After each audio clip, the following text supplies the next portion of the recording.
یہ جو خط لکھا گیا ہے جسٹس منصور علی شاہ صاحب کی جانب سے کہ یہ جو پریکٹس اینڈ پروسیجر کمیٹی ہے یہ نئی کیوں تشکیل دی گئی ہے، یہ وضاحت دی جائے جسٹس منیب اختر کو کیوں علیحدہ کیا گیا ہے۔ اب جب یہ ترمیمی آرڈیننس آ گیا پریکٹس اینڈ پروسیجر میں، اس کے بعد آپ سمجھتے ہیں کہ اس کے لیے کوئی اجلاس ہونا ضروری تھا، نئی کمیٹی کی تشکیل کے لیے مشاورت ضروری تھی، یا یہ کلیتاً اختیار جو تھا وہ چیف جسٹس کا تھا اور انہوں نے اس کو پریکٹس کیا؟ بہت شکریہ آپ کا اور ارشاد عارف صاحب کا، آپ نے مجھے اپنے شو میں آج کے بہت تاریخی دن کے موقع پہ لیا۔ میری دانش میں یہ جو چیف جسٹس قاضی فائز عیسیٰ صاحب نے بہت بڑا انقلاب برپا کیا تھا عدالتی تاریخ میں، اپنے حلف کے اگلے دن فل کورٹ میٹنگ بلا کر اور جملہ معاملات تشکیل بینچ کے متعلق اس کے سامنے رکھ کر، میں یہ سمجھتا ہوں کہ یہ جو موجودہ پریکٹس اینڈ پروسیجر ایکٹ کی امینڈمنٹ ہے یہ پرسنل اسپیسیفک ہے اور یہ نیک نیتی پہ مبنی نہیں ہے، اس لیے کہ اس میں ایک شخص کو ٹارگٹ کر کے آنریبل جسٹس منیب اختر کو کمیٹی سے باہر کرنے کے لیے یہ ترمیم جو ہے وہ کی گئی ہے۔ میں personal specific laws, personal specific constitutional amendments یا پرسنل اسپیسیفک ڈسپنسیشنز کبھی بھی نیک نیتی پہ مبنی نہیں ہوتی اور ان سے اوائڈ کرنا چاہیے۔ اب قاضی محترم چیف جسٹس قاضی فائز عیسیٰ صاحب کا یہ استحقاق کہ انہوں نے ایک کمروں کے اندر بند عدالت کو ایک کھلی عدالت بنا دیا، لائیو سٹریمنگ کے ذریعے ساری کارروائی کو پوری قومی شہریوں اور بین الاقوامی پبلک کے سامنے اس کو کھول دیا، یہ ایک بہت بڑا اعزاز تھا اور یہ اعزاز ان کے حصے میں باقی رہنا چاہیے تھا۔ حکومت کو اس بارے میں ترمیم نہیں کرنا چاہیے تھی، امینڈنگ آرڈیننس جاری نہیں کرنا چاہیے تھا، اور اگر انہوں نے امینڈنگ آرڈیننس جاری کیا تھا تو اس کے اوپر اتنی عجلت سے عمل درآمد نہیں ہونا چاہیے تھا۔ یہ میں عزت مآب چیف جسٹس قاضی فائز عیسیٰ صاحب کے اپنے ان کارہائے نمایاں کے لیے میں کہہ رہا ہوں جو انہوں نے بطور چیف جسٹس کے انجام دیے ہیں، تو یہ اس سے ان کی جو اتنی قداور شخصیت تھی، اس میں جس نے بھی یہ کام کیا اس نے اس میں کوئی اضافہ نہیں کیا، اس کو کمپرومائز کرنے کی کوشش کی ہے۔ دیکھیے بینچز کوئی بھی ہوں، وہ سپریم کورٹ کے بینچز ہیں، بینچز قاضی جناب منیب اختر صاحب اور منصور علی شاہ صاحب جو بینچ تشکیل دیتے تھے، اسی طرح کے بینچ تو آپ کو یاد ہے قاضی فائز عیسیٰ صاحب اور منصور علی شاہ صاحب تشکیل دیتے تھے۔ دونوں کا چونکہ میلان طبع یکساں تھا، تو اس لیے اس بات کی ضرورت میرے خیال میں نہیں تھی کہ قاضی فائز عیسیٰ صاحب کو منصور علی شاہ صاحب کی موجودگی میں اس آرڈیننس پہ عمل درآمد اجلت کے ساتھ کرنا چاہیے تھا۔ جی، اس لیے کہ یہ آپ زندگی میں once in a lifetime you come the chief justice of Supreme Court, اور یہ ایک بہت بلند پایا سپریم کورٹ ہے، اس کا بہت مقام ہے اقوام عالم کی عدلیہ میں، اس کا بڑا مقام ہے۔ اس کی ججمنٹس جو ہیں بشمول آج کے دور کی جو تفصیلی وجوہات جاری کی ہیں جسٹس منصور علی شاہ صاحب نے، انہیں کسی بھی طور پہ امریکی عدالتوں اور برطانوی عدالتوں اور کامن لا یا سول لا کنٹریز کی اعلیٰ ترین عدالتوں سے کم تر درجہ اور مقام نہیں دیا جا سکتا۔ انہوں نے بہت اچھی ججمنٹ۔ شیخ صاحب قطع کرنا معاف، آپ اس طرح ہے جس طرح موتی جڑے ہیں۔ جی شیخ صاحب، یہ فیصلے کی طرف آپ آ گئے، جو اصلی فیصلہ جاری ہوا ہم اسی طرف ہی آتے ہیں۔ سوال یہ ہے کہ آج جو 8 ججز کا فیصلہ آیا، آپ نے اسے کہا کہ یہ امریکی اور برطانوی سپریم کورٹس کے سطح کا فیصلہ ہے، موتی جڑے گئے ہیں اس میں، لیکن اعظم نذیر تارڑ صاحب آج یہ فرما رہے تھے اور کئی اور لوگوں کا بھی کہنا ہے کہ ایک تو یہ فیصلہ جو ہے کوئی کانسٹیٹیوشنل ریفرنس نہیں دیا گیا اور ایک پارٹی کی فیور کی گئی. دوسرا یہ ہے کہ 2 ججز کا جو فیصلہ تھا جنہوں نے کہا تھا کہ اس فیصلے پر عمل درآمد کی ضرورت نہیں ہے، وہ بہت اچھا تھا اور آئین کے مطابق تھا. اور تیسری بات انہوں نے یہ کہی کہ جی چونکہ قانون سازی ہو چکی ہے، اب اس فیصلے کی کوئی اہمیت نہیں، اس پر عمل درآمد ضروری نہیں ہے. تو آپ اس فیصلے کو کس طرح دیکھتے ہیں، اور کیا واقعی اب اس پر عمل درآمد ہو سکتا ہے، ہونا چاہیے یا نہیں ہوگا؟ بہت شکریہ شاد عرب صاحب. بات یہ ہے جناب اعظم نذیر طارر صاحب ہمارے قائد ہیں، آسما جہانگیر گروپ کے قائد ہیں، پاکستان کے وزیر قانون ہیں. میں ذاتی طور پر ان کا بڑا احترام کرتا ہوں. ان سے مجھے جب انہوں نے لاہور ہائی کورٹ بار کے سیکرٹری کا الیکشن لڑا تو میں شاید ان پہلے وکلاء میں سے تھا جنہوں نے ان کی تائید اور ان کی حمایت کی، ان کو اپنی حمایت کا یقین دلایا، اور پھر اللہ نے ان کو کامیابی سے ہمکنار کیا. اس کے بعد وہ بار کونسل کی پالیٹکس میں بھی ہیں، اور اس وقت جو بار کونسل میں جو رولنگ گروپ ہے وہ اس کے ممتاز رہنماؤں میں شامل ہوتے ہیں. میں یہ سمجھتا ہوں کہ یہ کہنا کہ یہ قانون آنے سے یہ فیصلہ غیر مؤثر ہو گیا ہے، اگر اس قانون سازی کے عمل میں سپریم کورٹ کا پہلے سے سنا ہوا اعلان کردہ فیصلہ اگر متاثر ہونا تھا تو پھر انہوں نے اتنی تاخیر کیوں کی؟ پھر وہ اس قانون پہ عمل درآمد کرتے ہوئے کوئی ایکشن لے لیتے. جی حقیقت یہ ہے، وہ کہتے ہیں کوئی حوالہ نہیں ہے. ابھی آپ نے کہا کہ انہوں نے کہا کوئی حوالہ نہیں ہے. انہوں نے جس عزت مآب جسٹس منصور علی شاہ صاحب نے، سینئر پیونی جج نے، اس پہ محترمہ بے نظیر بھٹو شہید کے حق میں فل کورٹ کے 2 فیصلوں پہ انحصار کیا ہے. اچھا. اور محترم جناب میاں نواز شریف صاحب کے 93 کے فیصلے پر، جن سے ان کی اسمبلی بحال ہوئی تھی، اچھا، اور جن میں میں بھی ایک وکیل تھا، جی، اس پہ انحصار کیا ہے. اور یہ پاکستانی سپریم کورٹ کے 3 فیصلوں کی میں بات کر رہا ہوں. جی. ہر استدلال پہ انہوں نے نہ صرف پاکستانی عدالتوں کی جو پریسیڈنٹس ہیں ان پہ انحصار کیا ہے، بلکہ بین الاقوامی تناظر میں اس طرح کی جانے والی قانون سازی کو بھرپور انداز میں اینالائز کر کے اس کو ڈٹرمن کیا ہے. اچھا. آج کا جو فیصلہ ہے اس کو کسی بھی جو بعد میں، دیکھیے میری بات سنیں، سپریم کورٹ کے پاس یہ اختیار، پارلیمنٹ کے پاس یہ اختیار ہے کہ وہ کسی سپریم کورٹ کے فیصلے کو کل عدم قرار دے سکتی ہے. جی. اس کو کہتے ہیں legislative annulment of a judicial decision. اچھا.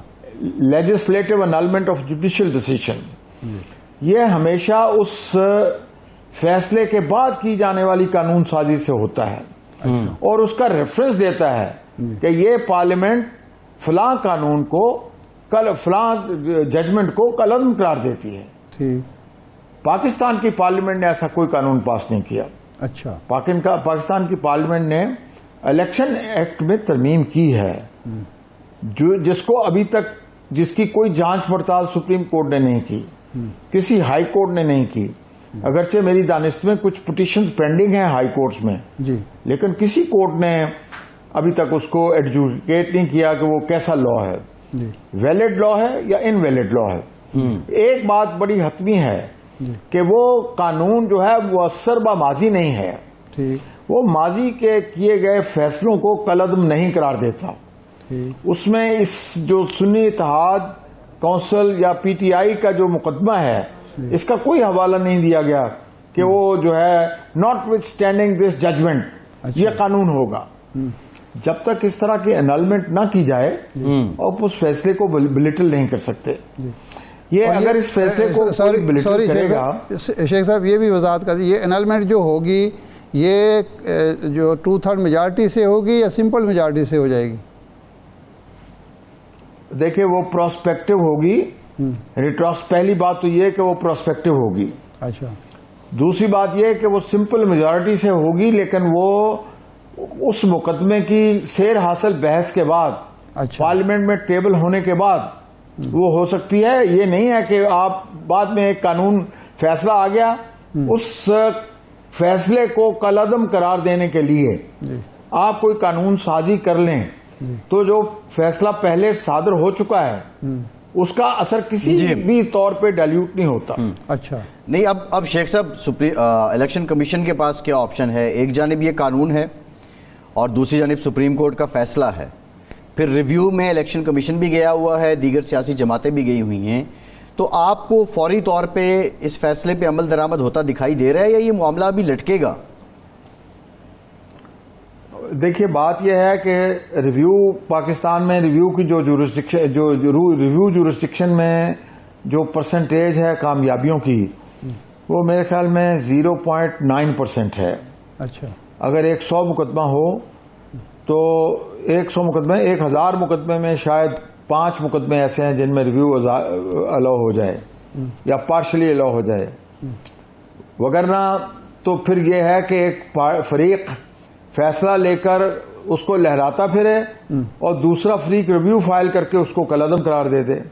یہ خود سپریم کورٹ کے قواعد میں لکھا ہوا ہے کہ mere filing of an appeal does not operate as an injunction, اچھا جب تک کہ عدالت حکم امتناعی جاری نہیں کر دیتی۔ ٹھیک، اور یہ میجورٹی کا فیصلہ ہے، اور میجورٹی کتنی کا؟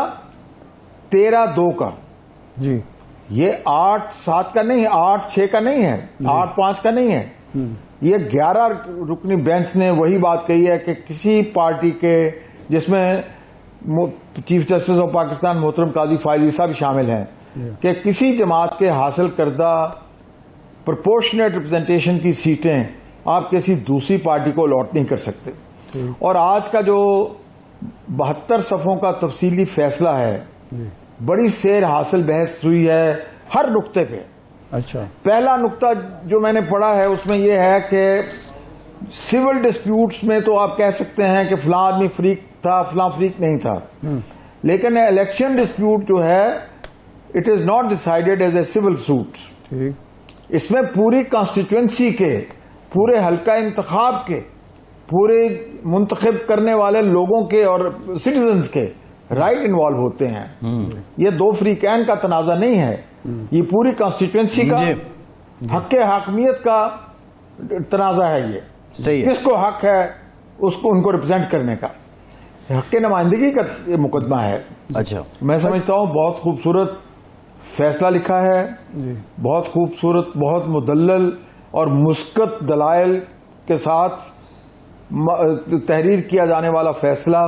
میں نہیں سمجھتا کہ اس کو الیکشن کمیشن ڈینائی کر سکتا ہے یا اس کو امپلیمنٹ کرنے سے انکار کر سکتا ہے۔ اچھا شیخ لیکن صاحب، انکار کرنے کا نتیجہ کیا ہوتا ہے؟ جی فرمائیں۔ جی آپ بات کر لیجئے، میں آپ کی بات دیکھیں، میں آپ کو ایک یاد دہانی کرانا چاہتا ہوں۔ جی آپ کو یاد ہے سپریم کورٹ کے فیصلوں کی ہسٹری پوری آپ کو معلوم ہے، میں تو آپ کے ساتھ تاریخ کا ایک طالب علم ہوں۔ ماضی میں جب سپریم کورٹ کے فیصلوں پہ عمل درآمد نہیں ہوا، ایک ایکسٹرا کانسٹیٹیوشنل ڈسپنسیشن کے لیے فضا ہموار ہوئی۔ اچھا، میں نہیں چاہتا کہ پاکستان کی تقدیر میں کوئی ایسا واقعہ اور لکھا جائے۔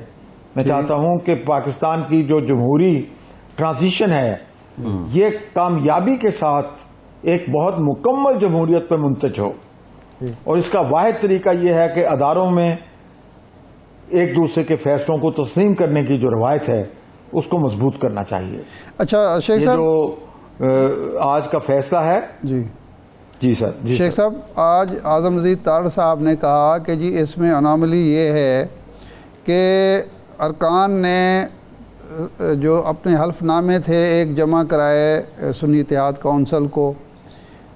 دوسرا یہ ہے کہ آئین میں لکھا ہوا ہے کہ 3 دن کے اندر انہوں نے فیصلہ کرنا ہے کہ وہ کس پارٹی میں جائیں گے۔ ان کو 15 دن دے دیے گئے اور ایک دفعہ وہ فیصلہ کر چکے، ایک پارٹی میں گئے، حلف نامے جمع کرائے، ان کو کہا گیا 15 دن میں نئے حلف نامے جمع کرائیں، یہ سیدھی فلور کراسنگ ہے۔ تو کیا اس کی کیا جسٹیفیکیشن ہے کہ عدالت کس بنیاد پر ان کو یہ حق دے رہی ہے کہ وہ نئے حلف نامے بھی جمع کرا سکتے ہیں، نئی پارٹی بھی چوز کر سکتے ہیں؟ بہت شکریہ شاہدر صاحب. پہلی بات تو یہ کہ ہم یہ سنتے آئے تھے میڈیا سے، خود عدالت میں، کہ سنی اتحاد کو یہ پی ٹی آئی کو یہ سیٹیں نہیں مل سکیں اس لیے کہ پی ٹی آئی تو فریق مقدمہ نہیں تھے. ٹھیک. اس بات کا بہت سیر حاصل جواب اس فیصلے میں، تفصیلی فیصلے میں درج ہے. جی. تحریک انصاف کی طرف سے ایک پٹیشن فائل کی گئی کہ ہمیں فریق مقدمہ بنایا جائے. جی. جب یہ سنی اتحاد کا مقدمہ سنا جا رہا تھا، جی. اس دوران میں انہوں نے درخواست دی کہ ہمیں اس مقدمے میں فریق بنایا جائے. دوسری بات یہ ہے کہ جب بنیاد اس کی یہ ہے کہ جب نامینیشن پیپر لوگوں نے دے دیے، 2 دن کا اضافہ ہوا نامینیشن پیپر کی فائلنگ میں 24 دسمبر تک، جی. اور 22 دسمبر کو بہت سے لوگوں کے نامینیشن پیپر فائل ہونے کے بعد یہ انٹر پارٹیز الیکشن نہ کروانے کا پری ٹیکسٹ لے کر الیکشن کمیشن نے ان کو بار کر دیا سمبل سے. جی. میری اگرچہ بہت واضح طور پہ یہ نہیں کہا گیا کہ یہ فیصلہ اس کی کیا حیثیت تھی، اور وہ غالباً اس وجہ سے ڈیفرنس شو کیا ہے سپریم کورٹ کے میجورٹی ججز نے کہ چونکہ ایک ریویو پٹیشن پینڈنگ ہے سمبل کے فیصلے کے خلاف، جی. ایک ریویو پٹیشن پینڈنگ ہے. جی. پی ٹی آئی نے ایک ریویو پٹیشن سپریم کورٹ میں داخل کی ہوئی ہے، اس لیے فاضل جج صاحبان نے اس پہ کوئی تبصرہ کرنے سے احتراز کیا ہے. لیکن میری رائے میں یہ جو انٹر پارٹیز الیکشن ایک ایسا معاملہ نہیں تھا جس کی بنا پہ سپریم کورٹ کے محترمہ بے نظیر بھٹو شہید کے مقدمے میں دیے گئے 88 کے فیصلے 2 فیصلوں سے، ایک تو وہ جو 88 میں چھپا ہے 416 صفحے میں، اور ایک جو 89 میں چھپا ہے 66 پیج پہ، ان دونوں فیصلوں کو کی ہے اس فیصلے نے. اور دوسری بات یہ ہے کہ یہ جو عدالت کا دائرہ اختیار ہے، میں نے پہلے جملے میں یہ کہا کہ انہوں نے کہا کہ یہ کوئی 2 فریقین کے درمیان تنازع نہیں ہے، یہ پوری کانسٹیٹوئنسی اس میں انوالو ہے. پورے ملک کے رائے دہندگان ہیں، ان کا right of representation guaranteed under article 17 sub class 2 اور آرٹیکل 19 وہ افیکٹ ہو رہا ہے، اور آپ کہہ رہے ہیں کہ یہ فلاں موجود تھا، فلاں موجود نہیں تھا. یہ بڑی فروئی بات ہے.